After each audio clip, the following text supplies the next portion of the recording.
Guys, airlifting tayo ngayon. So yung dewatering well number 7 ito. Silver. Yung 5 na yan, meron pang buhangin kasi 7 ang ito. So inano natin itong well number 7. Cleaning ng dewatering, airlifting ng dewatering well number 7.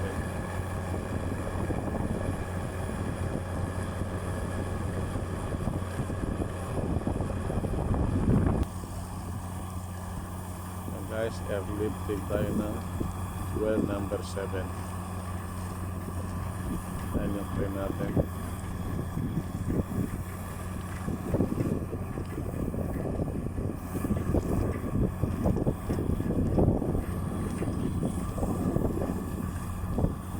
Ayan yung compressor natin, guys.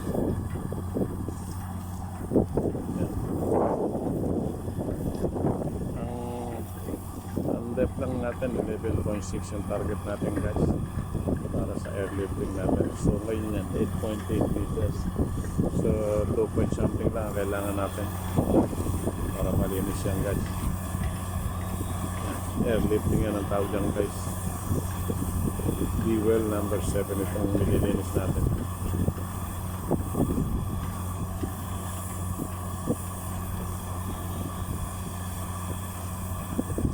Well number 7.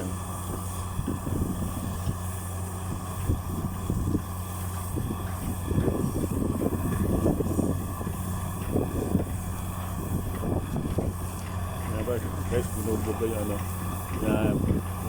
hinihipa ng hangin, binubugay yung mga buhangin sa loob. So pag naabot natin yung 11.6, stop na natin yung cleaning. Ibig sabihin, naabot na natin yung bottom ng well. Yan, guys, dire-diretso lang kasi matapos na natin itong well number 7 sa pag-cleaning.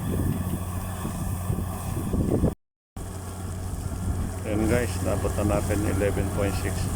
So nag-cleaning na lang tayo. Wala na siyang dumi.